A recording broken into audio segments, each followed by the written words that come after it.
Hello students, how are you? Hope you all are doing well. आज हम पढ़ेंगे आपकी क्लास 6 में व्याकरण बोध में बेसिक नॉलेज के लिए। आज हम पढ़ते हैं भाषा। ओके, आपको पता होगा भाषा क्या होती है ना? भाषा क्या होती है आपको पता है? यस। तो मनुष्य जो है एक सामाजिक प्राणी है ना? वह समाज में रहता है, उठता बैठता है। तो समाज में रहने के बाद व्यक्ति के, मनुष्य के मन में बहुत सारे विचार अंदर से उनके उठते हैं, है ना? मन में विचार आते हैं, है ना? भाव कैसे व्यक्त करें भी, है ना? एक दूसरे के सामने कैसे प्रकट करें, तो वह हम किसके माध्यम से करते हैं? भाषा के माध्यम से, है ना? भाषा के माध्यम से हम अपने विचारों को, अपने मन के भावों को एक दूसरे के सामने हम प्रकट करते हैं। यदि भाषा नहीं होगी तो हम अपने कार्य को, सामाजिक कार्य को ठीक प्रकार से हम नहीं कर सकते। इसलिए सामाजिक व्यवहार और सामाजिक विकास और विचारों के आदान प्रदान का प्रमुख साधन भाषा ही है, जिसके द्वारा हम एक दूसरे से बातचीत करते हैं। जिस तरीके से मैं आपको अभी पढ़ा रही हूँ, है ना? तो यह भाषा का ही माध्यम है ना? भाषा ही है जिसके माध्यम से मैं आपको पढ़ा रही हूँ, है ना? तो यही है भाषा। ओके, भाषा के द्वारा ही हम अपने विचारों को, अपने के मन के भावों को एक दूसरे के सामने व्यक्त करते हैं। ओके, अब भाषा के हम रूप पढ़ते हैं। तो भाषा के, जैसे देखिए मैं आपको अभी पढ़ा रही हूँ, तो मैं आपको सिर्फ बोलकर पढ़ा रही हूँ ना कि लिख कर। बोलकर पढ़ा रही हूँ मैं आपको, ओरल ही आपको रीड करा रही हूँ।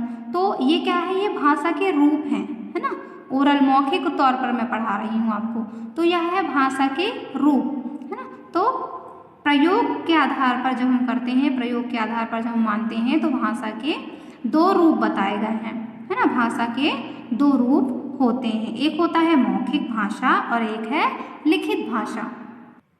प्रयोग के आधार पर सिर्फ दो रूप बताए गए हैं, मौखिक भाषा और लिखित भाषा, परंतु भाषा का एक तीसरा रूप भी माना गया है, जिसे हम सांकेतिक रूप भी कहते हैं।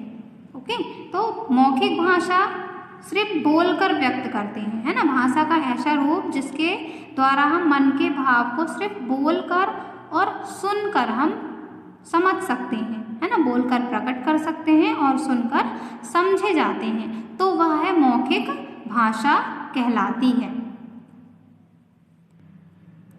यह है मौखिक भाषा का रूप, जिसमें हम बोलकर अपने मन के भावों को प्रकट करते हैं और सामने वाला उसे सुनकर समझता है कि वह क्या कहना चाहते हैं। उसके मन के विचारों को वह सुनकर समझते हैं और हम अपने बात को बोलकर प्रकट करते हैं। तो यह है भाषा का मौखिक रूप। ओके, जिस तरीके से आप स्कूल जाते हैं तो आप अपने फ्रेंडों से बातचीत करते हैं, है ना? जैसे आप देखिए एग्ज़ाम के बाद आपके स्कूल लग रहे हैं, तो आप अपने फ्रेंडों से बातचीत करेंगे कि आपका एग्ज़ाम कैसा रहा, कैसा गया आपका पेपर, कितने परसेंटेज बने। आप लोग ये नॉर्मल बातचीत करते हैं ना, तो यह क्या आप मौखिक रूप में करते हैं, मौखिक रूप में ही आप बातचीत करते हैं ना। तो ये क्या है? भाषा का मौखिक रूप। अब नेक्स्ट है भाषा का लिखित रूप, है ना? भाषा का ऐसा रूप जिसमें मन के भाव लिखकर, है ना, मन के भाव लिखकर प्रकट किए जाते हैं तथा पढ़कर समझे जाते हैं, है ना? मौखिक भाषा में हम बोलकर प्रकट करते हैं और सुनकर समझे जाते हैं, परंतु लिखित भाषा में हम अपने मन के विचार भावों को लिखकर, है ना, लिखकर प्रकट करते हैं और लिखा हुआ जो है उसे हम सामने वाला पढ़कर समझता है। तो यह है भाषा का लिखित रूप कहलाता है। ओके, भाषा का लिखित रूप जिसमें हम अपने मन के भावों को लिखकर प्रकट करते हैं तथा पढ़कर समझे जाते हैं, है ना? जैसे बुक, आप बुक पढ़ते हैं ना, पढ़कर फिर समझते हैं उसे। तो पढ़ते क्यों है? क्योंकि वह लिखा हुआ रहता है, बुक आपकी लिखी हुई रहती है ना, तो लिखित है, वह लिखा हुआ है उसमें। जब आप लिखा हुआ पढ़ेंगे उसके बाद समझेंगे, तो यह है भाषा का लिखित रूप। ओके, इसी प्रकार है सांकेतिक भाषा, है ना? सांकेतिक भाषा क्या है? संकेतों के माध्यम से हम उस बात को व्यक्त करते हैं एक दूसरे के सामने, है ना।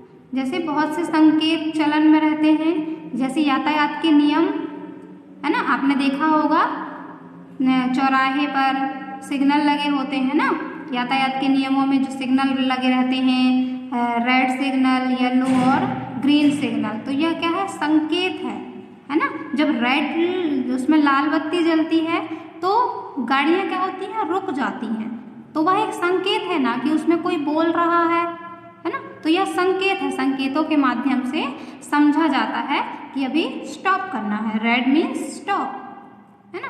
तो बाकी की लाइट्स भी इसी प्रकार से संकेत देती हैं। ओके, चलिए स्टूडेंट्स, आपका होमवर्क है, आप भाषा के रूप अच्छे से लर्न करेंगे। Okay students, okay, bye bye.